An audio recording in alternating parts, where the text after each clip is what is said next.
Right, Saggies, I'm looking forward to yours because everyone else's has been so deep.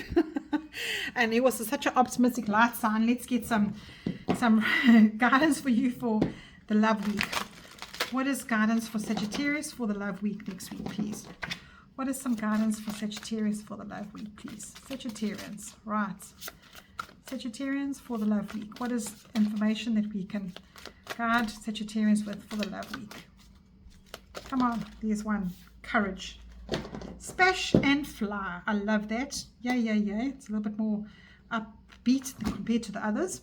So you've got courage, and it says splash and fly, and these beautiful dolphins having so much fun. And you know, dolphins are the most fun animal you can get. They are always playing. They're always in their pods. They're never alone. They're always full of fun. So this is your encouragement this week, is to grab the courage and grab some friends and go and do something nice with your friends next week.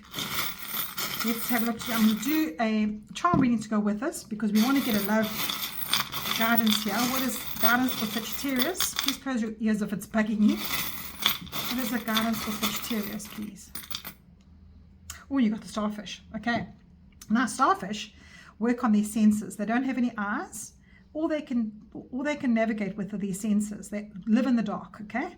So that's interesting for you, Sagittarius. So that it's saying for love is just, you know, trust. Just trust.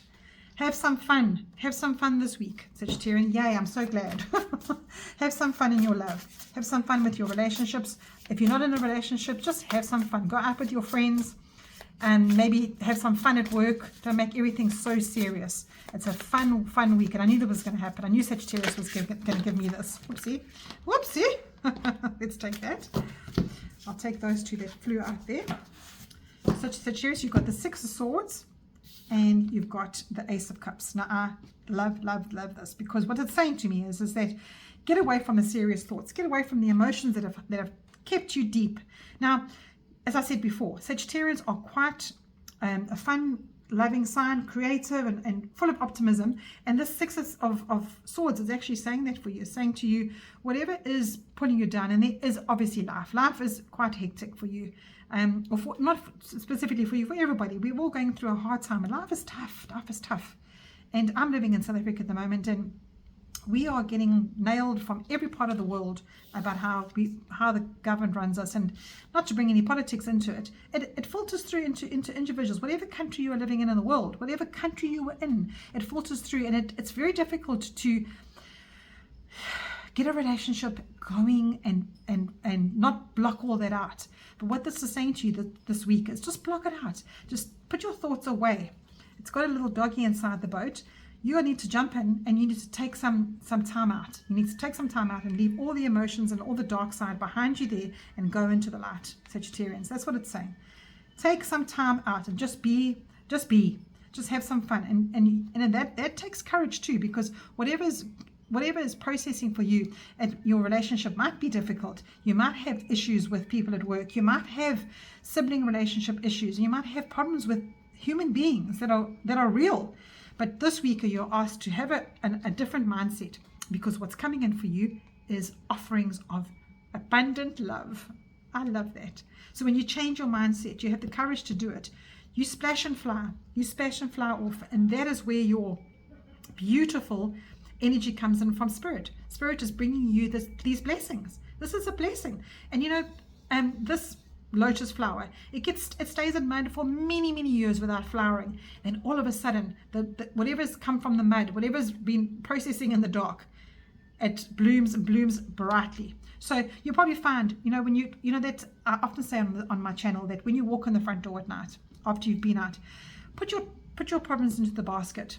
You can pick them up in the morning, put them in that basket, and when you're having a relationship with your husband or your wife or your partners, girlfriend, boyfriends, however you are at home, however you are processing home, friendships or siblings or children, put that into that basket. So you open yourself up. Have the courage to leave that behind, so that when you open up to a different you, a different personality, a different you, and then you'll be able to splash and fly. That's all you can do. And just trust what's coming through for you here. You'll be given two trusting cards. Just trust what's coming through for you, please, Sagittarius. Just do it. Just do it this week. Just do it. Even if it's just for the week. And I'm telling you now, when you go back to that basket and you want to pick up your troubles to walk out again, they'll be totally different. They'll be totally different. Totally different. I can know that for sure. And I'm going to take that one as well. Bottom of the deck. So you've got the 8 of wands here. I've just realized something. I've processed something differently just now. Okay, so the 8 of wands is success and growth. So this is saying to you, the trajectory that you'll go on, you will have success and growth, because what you'll do is you'll actually it's allowing. This is allowing because it's happening anyway. So why don't you change your format of how you are thinking, leave the dark behind, go to your optimistic self, and that'll come in. Because the 8, I'm just going to check and see if it is wands. I'm sure it is wands. What is that last? Yes, it is. It is wands. Purple. Yes, wands. Violet border is wands. So when you have that, you allow for that to happen. It's going to happen anyway, and you allow for it, and you can see it differently. And this is the High Priestess and the Major Arcana of this deck. And she is saying, just stop and listen. Look at her look on her face. She's just listening. She's trusting and listening. What I said earlier on, trust. This is like a second trust card. It's just trust. Just know that when you are putting your troubles aside, other doors will open for you. And when you go back to whatever you've put inside your basket, it won't be the same again. You'll see it differently. You'll see it with different eyes. Just pause and just listen. Just listen to life. And when it comes at you, it'll be so different. It'll grow differently. You'll feel things differently. I think so. I think this is an amazing, amazing message for you, Sagittarius. Right, let's see how to end off. Attract. Like the moon in the ocean, you attract good things into your life. Sag. I can't write this. So, like the moon in the ocean, you attract good things into your life. When you have this attitude, what do you bring into your life? Just have the courage to bring that into your life and to let whatever else is worrying you go, because you're not the person to hold on to things. You've forgotten how you are. You've forgotten who you are, Sagittarius. Come on, bring the love back in. Attracts like. Just sit and listen and let what's ever meant to you come to you, okay? Sending lots of love to you, Sag.